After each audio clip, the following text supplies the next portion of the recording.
Once there was an egg that had two legs. Boys and girls would stand and stare, but Humpty didn't care much.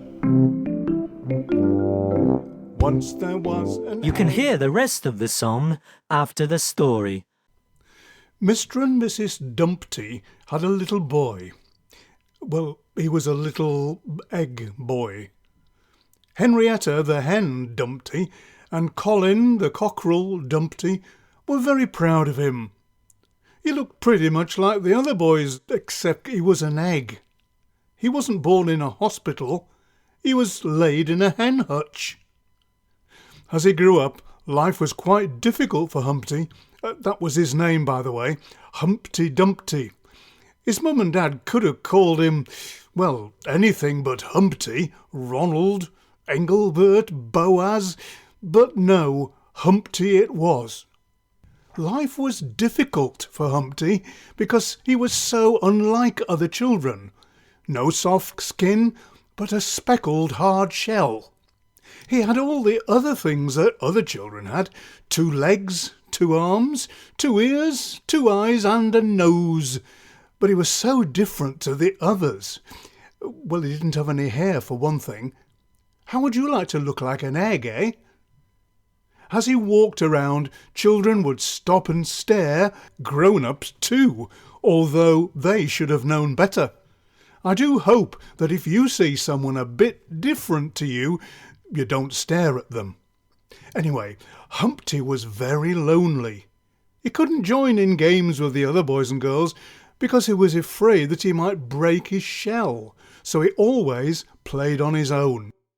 One day, though, he thought he'd be quite daring and show all the others that he was just like them. He decided to climb a wall.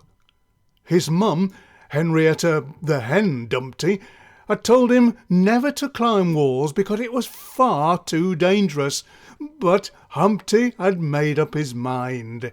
He found a big stone wall close to a road where he hoped lots of boys and girls would pass by, look up at him and think, how brave, just like us. He was a little bit worried, but he started to climb anyway, 1 foot, then another, clinging on to bits of stone with his little fingers. Oh, no, he's slipped. No, he hasn't. Whew, that was close. At last he scrambled, he was an egg after all, onto the top of the wall and sat there feeling very proud of himself.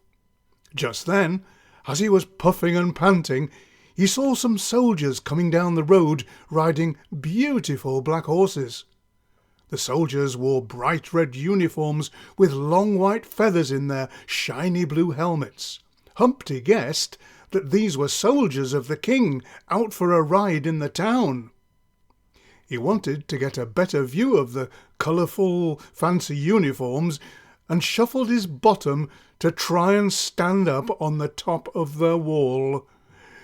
Big mistake.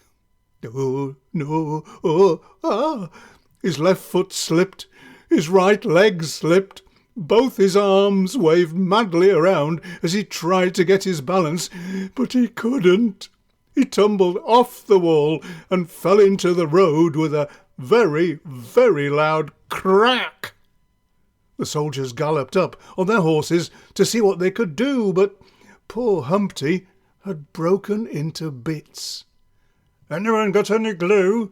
shouted one of the soldiers. "Anyone got any sellotape?" shouted another, but nobody had. The soldiers couldn't help.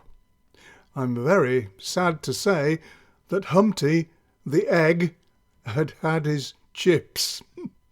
So remember, boys and girls, mums and dads always know best. And think of Humpty when you bash your boiled egg for breakfast and dip in your toasty soldiers.